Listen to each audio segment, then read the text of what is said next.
A very good morning to all students. As we are discussing in the last classes about the turbines, and we classify different type of turbines.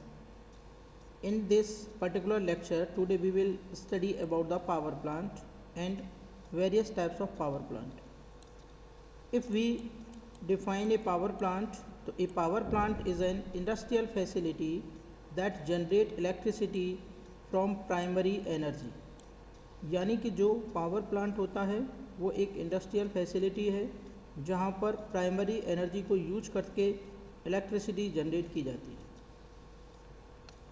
Most power plant use one और मोर generator that convert mechanical energy into electrical energy in order to supply power to the electrical grid for society और electrical need. जो ज़्यादातर power plants होते हैं उसमें एक या एक से अधिक जनरेटर यूटिलाइज करते हैं जो कि गिवन मैकेनिकल एनर्जी को इलेक्ट्रिकल एनर्जी में कन्वर्ट करता है as per the need of our society.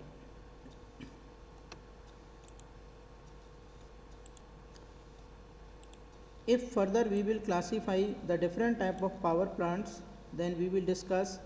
First one is hydroelectric power plants. In hydroelectric power plants, potential energy of water is utilized to rotate the turbine.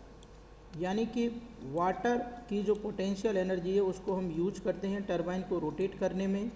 When water strike on the turbine blade, जब पानी turbine की blade से strike करता है with N appreciable height, एक particular height से जब हम पानी को ड्रॉप आउट करते हैं और वो स्ट्राइक करता है ऑन द टरबाइन ब्लेड, तो ब्लेड आपके क्या करते हैं, रोटेट करना स्टार्ट करते हैं.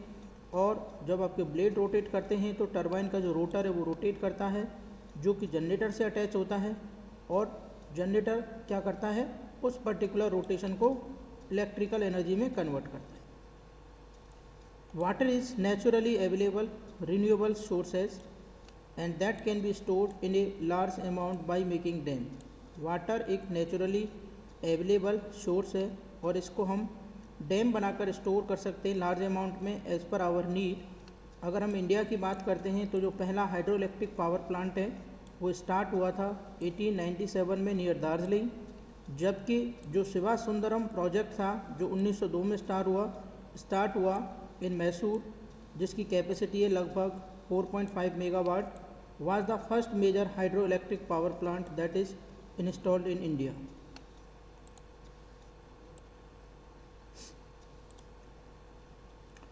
If we will discuss after independence various multi-purpose projects that is related to the hydroelectric power plants are such as Bhakra Nangal project है, Hirakud project है, Rehand project है, Damodar Valley project है. These all are related to the hydroelectric power plants. Around 20% of the world power is supplied by the hydroelectric power plants. Now further we will come what are the advantage of hydroelectric power plant. hydroelectric power plant के क्या क्या फ़ायदे हैं. Water is available in abundant quantity so no fuel is required, तो इसमें कोई fuel की requirement नहीं होती है. Running cost low है. Next one is it does not produce any harmful gas because there is no combustion of the fuel, तो कोई भी हार्मफुल गैस यहाँ पर इमर्ज आउट नहीं होती है. Next one is hydraulic turbine can be started और स्टॉप्ड वेरी शॉर्टली. एक बहुत ही शॉर्ट इंटरवल ऑफ टाइम में हम टर्बाइन को स्टार्ट और बंद कर सकते हैं. ये आप देख पा रहे हैं सिंपल एंड इकोनॉमिकल ऑपरेशन है. ठीक है. नेक्स्ट वन अगर हम बात करते हैं system reliability is very high. System आपका कैसा है, रिलायबल है as compare to the other power plants. Next one is जो modern hydro electric power plant है हैज़ हायर ऑपरेटिंग लाइफ. इनकी जो ऑपरेटिंग लाइफ है वो अराउंड 50 ईयर्स होती है हाइड्रो इलेक्ट्रिक पावर प्लांट्स की. अगर नेक्स्ट हम बात करते हैं for variable range of load के लिए hydro electric power plant has higher efficiency.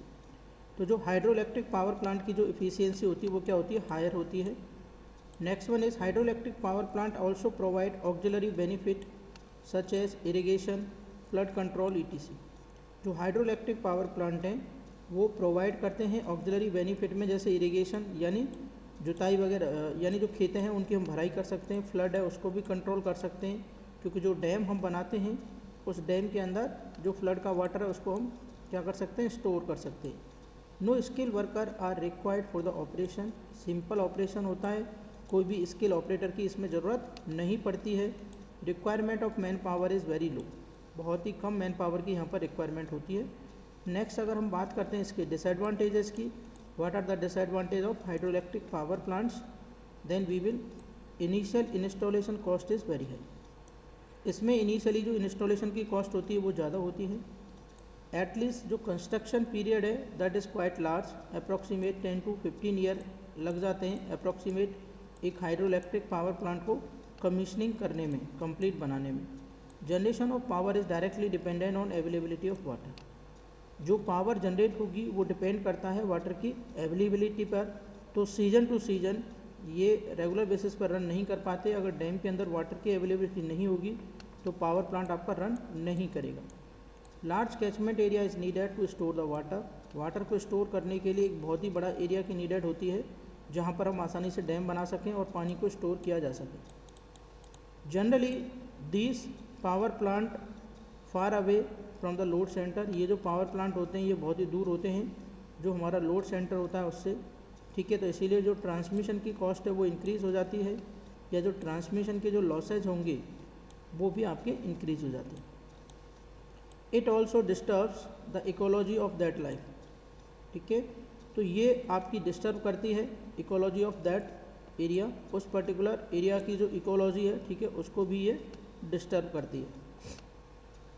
Next है selection of site for hydro electric power plant, यानी कि अगर हम एक कमीशन इंजीनियर हैं, एक साइट इंजीनियर हैं, और अगर हम एक hydro electric power plant install करना चाहते हैं, ठीक है, तो हमें क्या क्या चीज़ की ज़रूरत पड़ेगी, अवेलेबिलिटी ऑफ वाटर, हमें ये देखना पड़ेगा कि प्रॉपर वाटर वहाँ पे अवेलेबल है या नहीं है। Next we will see the capacity, कि भाई जो पर्टिकुलर वेरिएशन है in rainfall all the year make it necessary to store a large amount of water for continuous power generation. हमें ये देखना पड़ेगा कि जितने मेगावाट का हम पावर प्लांट वहाँ पे लगाना चाह रहे हैं उस ड्यूरेशन में जो टोटल जो रेनफॉल होता है, तो उस रेनफॉल के अकॉर्डिंग हम कितना वाटर वहाँ पे स्टोर कर सकते हैं डैम के अंदर। वाटर का हेड, कि जो भी particular a large quantity of water with sufficient head is required for generation of desired quantity of.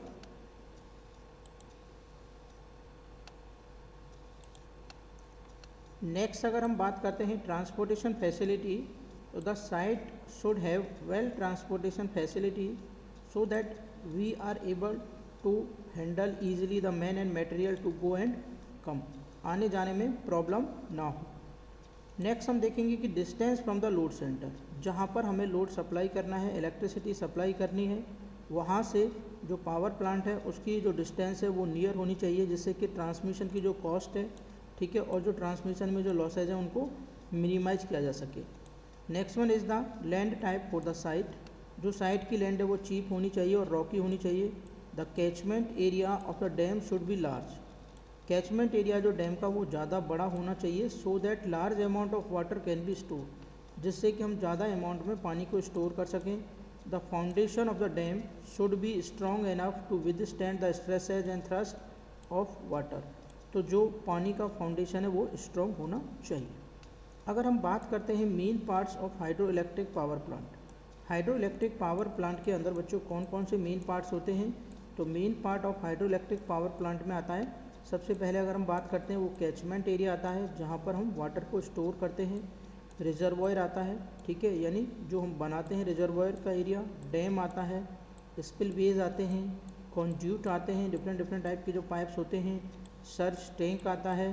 Next one is the draft tube आती है, and next one is the power house आता है। These all are the main parts of a hydro electric power plant that are listed below और we are seeing here. ये आपका जैसे reservoir वाला part है, ठीक है, and this is the tunnel, tunnel से वाटर आपका इधर फ्लो करेगा और कहाँ पे जाएगा, इधर आगे फ्लो करेगा।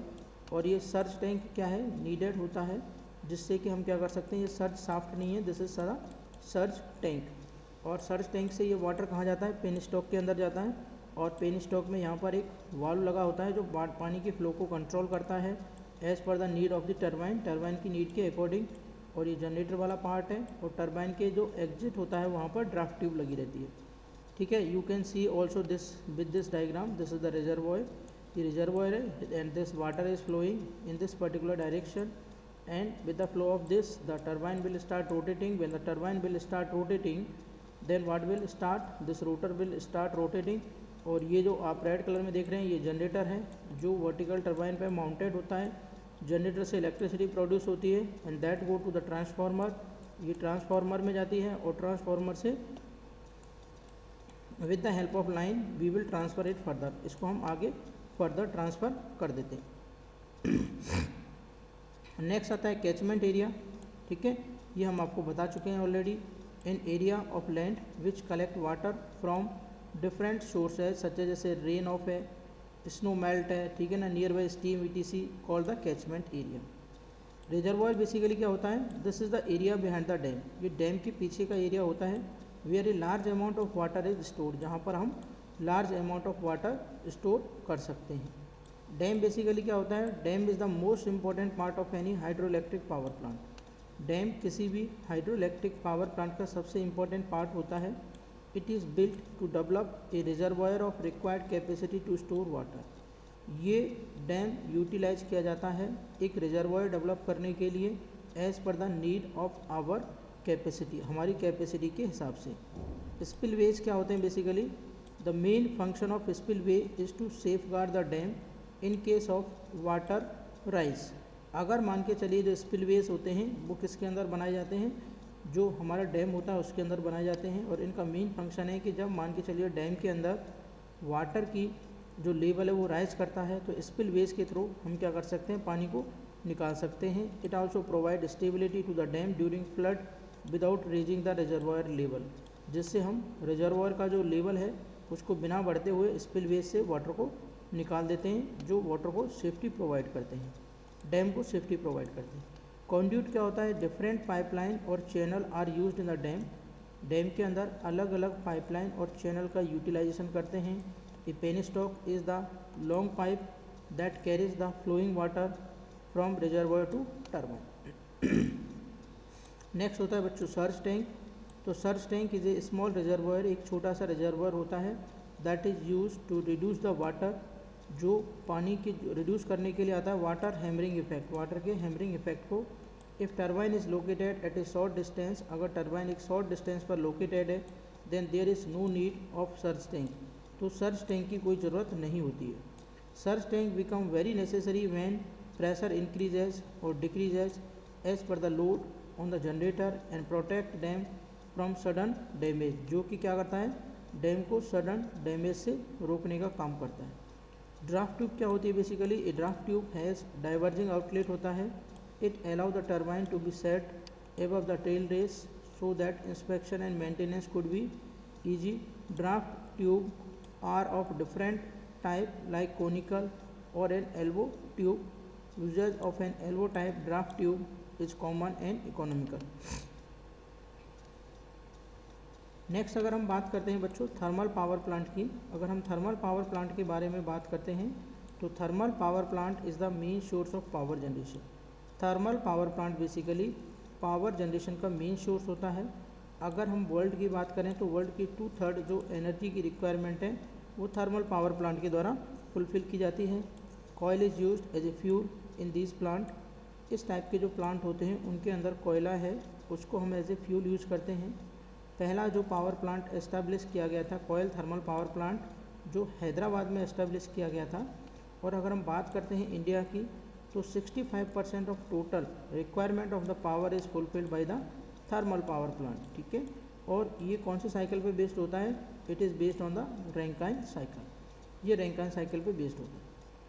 अगर हम बात करते हैं बच्चों main parts of thermal power plant, thermal power plant के मेन पार्ट्स कौन कौन से होते हैं, तो पहला होता है fuel and combustion chamber. Basically जो कोयल is used as a fuel in the thermal power plant. Thermal power plant के अंदर कोयले को हम फ्यूल की तरह यूज करते हैं। जैसे डिफरेंट वैरायटी का कोयला हम यूज कर सकते हैं। एंथ्रासाइड है, बिटुमिनस है, ब्राउन कोयल है।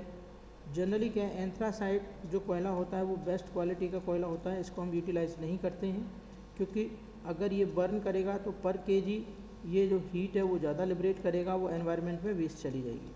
तो जनरली हम बिटुमिनस या ब्राउन कोयल यूज़ करते हैं। कोयले को पहले क्या किया जाता है, पल्वराइज किया जाता है इनटू द पल्वराइज़र, जिससे वो छोटे छोटे टुकड़ों में पाउडर फॉर्म में कन्वर्ट हो जाता है। इसका बेनिफिट ये होता है कि जो कोयला बर्न करेगा तो वो प्रॉपरली बर्न करेगा। Then it undergoes complete combustion in the combustion chamber in which air is supplied through the vents, जहाँ पर एयर को हम वेंट के थ्रू या बर्नर के थ्रू सप्लाई करते हैं।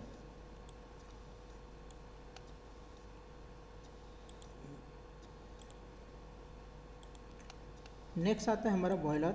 Heat produced after burning of coal is use to heat up the boiler in which water convert into steam at high pressure and high temperature. Boiler के अंदर basically जो water है वो steam के अंदर convert किया जाता है, जहाँ पर हम